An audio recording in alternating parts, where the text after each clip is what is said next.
ಸರ್ಕಾರವನ್ನ ಶ್ರೀಮಂತ ಮಾಡೋದು ಅಬಕಾರಿ ಇಲಾಖೆ. ಆದ್ರೆ ಇದೇ ಇಲಾಖೆ ಅದೆಷ್ಟೋ ಸಂಸಾರಗಳನ್ನ ಬೀದಿಗೆ ತಂದಿದೆ. ಅದಕ್ಕಾಗಿ ಮಹಿಳೆಯರು ಬೀದಿಗಿಳಿದಿರೋದು.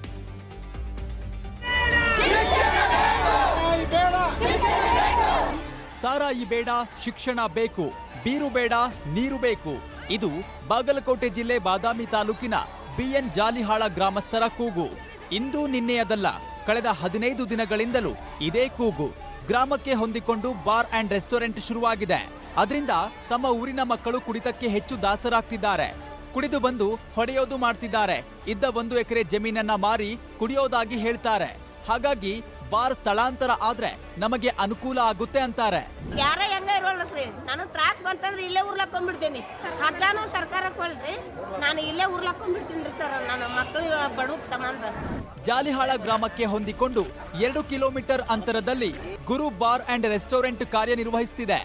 ಗುಡೂರು ಗ್ರಾಮದ ನಾಗೇಂದ್ರ ದಲಭಂಜನ್ ಎಂಬುವವರು 2017ರಲ್ಲಿ 1 ಎಕರೆ 14 ಗುಂಟೆ ಜಮೀನು ಖರೀದಿಸಿ ಕಾನೂನು ಪ್ರಕಾರ ಬಾರ್ ಆರಂಭಿಸಿದ್ದಾರೆ ಅಂತ ಹೇಳಲಾಗ್ತಿದೆ. ಆದ್ರೆ ಸದ್ಯದ ಸಮಸ್ಯೆಗೆ ಈ ಬಾರ್ ಇಲ್ಲಿರಬಾರದು ಅಂತ ಬಿಎನ್ ಜಾಲಿಹಾಳ ಗ್ರಾಮಸ್ಥರು ಆಗ್ರಹಿಸಿದ್ದಾರೆ. ಸಮಸ್ಯೆ ಬಾಳಕವ್ರಿಗೆ ಗಂಡು ಮಕ್ಕಳಿದ್ದ ನಮಗೆ ಊರಿಗೆ ಡಬಾ ಬೇಡ, ಒಟ್ಟು ಇವತ್ತಿನಿಂದ ಕ್ಲಿಯರ್ ಆಗ್ಬೇಕಂತ ನಾವು ಇಷ್ಟ ಬೇಡ್ಕೋದು, ಮತ್ತೊಂದು ಏನು ಬೇಕಾಗಿಲ್ಲ.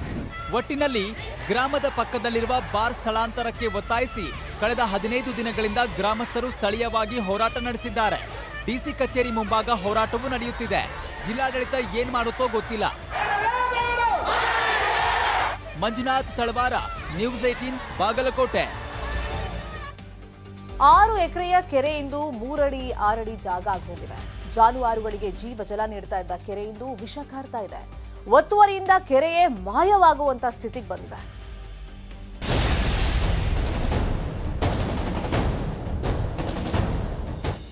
ಈ ದೃಶ್ಯ ನೋಡಿದ್ರೆ ಯಾರಾದ್ರೂ 6 ಎಕರೆ ಇತ್ತು ಈ ಕೆರೆ ಅಂದ್ರೆ ನಂಬೋದಕ್ಕೆ ಆಗುತ್ತಾ? ಅಸಲಿಗೆ ಇದು 6 ಎಕರೆ ಕೆರೆಯಾಗಿತ್ತು. ಈಗ ಹಿಂಗಾಗಿದೆ. ಪುಟ್ಟ ಕುಂಟೆಯಾಗಿರೋ ಈ ಕೆರೆ ಸುತ್ತಮುತ್ತಲೂ ನೀಲಗಿರಿ ಗಿಡಗಳು ಬೆಳೆದಿವೆ. ಬೆಂಗಳೂರು ಹೊರವಲಯದ ಆನೇಕಲ್ ತಾಲೂಕಿನ ಗೆರಟಿಗಿನ ಬೆಲೆ ಗ್ರಾಮದ ಸರ್ವೆ ನಂಬರ್ 68ರಲ್ಲಿರೋ ಕೆರೆಯ ಅಸಲಿ ಕಹಾನಿ ಇದು.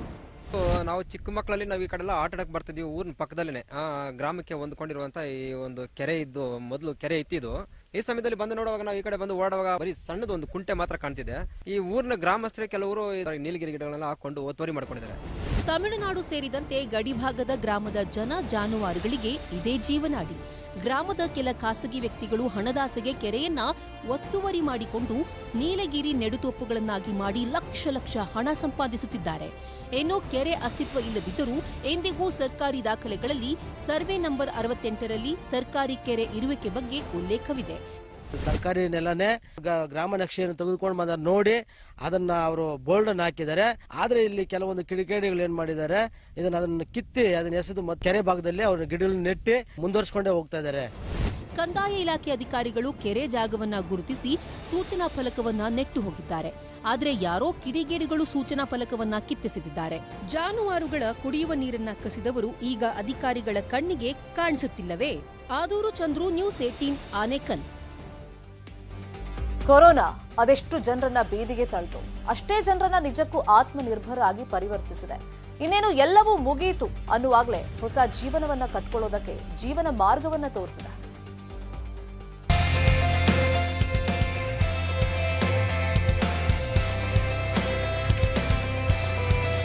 ಇವರು ದಕ್ಷಿಣ ಕನ್ನಡ ಜಿಲ್ಲೆಯ ಬಂಟ್ವಾಳ ತಾಲೂಕಿನ ಇರಾ ಗ್ರಾಮದ ಕುಕ್ಕಾಜೆ ನಿವಾಸಿಗಳು.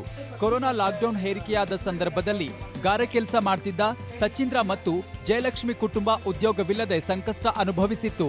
ಇದೇ ಸಂದರ್ಭದಲ್ಲಿ ಪತ್ನಿ ಜಯಲಕ್ಷ್ಮಿ ತೆಂಗಿನ ಗೆರಟೆ ಅಂದ್ರೆ ತೆಂಗಿನ ಚಿಪ್ಪು ಬಳಸಿ ಅಲಂಕಾರಿಕ ವಸ್ತುಗಳನ್ನ ತಯಾರಿಸುವುದಕ್ಕೆ ನಿರ್ಧರಿಸಿದ್ರು. ಇದು ಗೆರಟೆಯಲ್ಲಿ ಕಲಾಕೃತಿಗಳನ್ನು ಮಾಡ್ತಾ ಇದ್ದೇವೆ. ಗಣಪತಿ, ಸ್ಕೂಟ್ರು, ಆನೆ, ಇರುವೆ ಎಲ್ಲ ಹ್ಯಾಂಗಿಂಗ್ ಪಾಟ್ಗಳು. ಮೊದಲಿಗೆ ತಮ್ಮ ಮನೆಗೆ ಬೇಕಾಗುವ ಕರಕುಶಲ ವಸ್ತುಗಳನ್ನ ಗೆರಟೆಯಲ್ಲಿ ತಯಾರಿಸಿದ್ದ ಜಯಲಕ್ಷ್ಮಿಗೆ ಈ ವಸ್ತುಗಳಿಗೆ ಬೇಡಿಕೆ ದೊರೆಯುತ್ತಿರುವುದು ಕಂಡುಬಂದಿದೆ. ಈ ಕಾರಣಕ್ಕಾಗಿ ಗೆರಟೆಗಳಿಂದ ಅಲಂಕಾರಿಕ ಕರಕುಶಲ ವಸ್ತುಗಳನ್ನ ತಯಾರಿಸಿ ಮಾರಾಟ ಮಾಡುವುದಕ್ಕೆ ನಿರ್ಧರಿಸಿದ್ರು.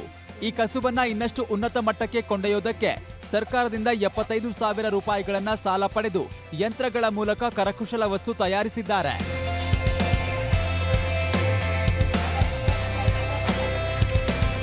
ಇನ್ನು ದಂಪತಿಯ ಈ ಗೆರಟೆ ಕರಕುಶಲತೆಯನ್ನ ಅರಿತ ಗ್ರಾಮಸ್ಥರು ತಮ್ಮಲ್ಲಿರುವ ತೆಂಗಿನ ಗೆರಟೆಯನ್ನ ನೀಡುವ ಮೂಲಕ ಪ್ರೋತ್ಸಾಹವನ್ನು ನೀಡಿದ್ದಾರೆ.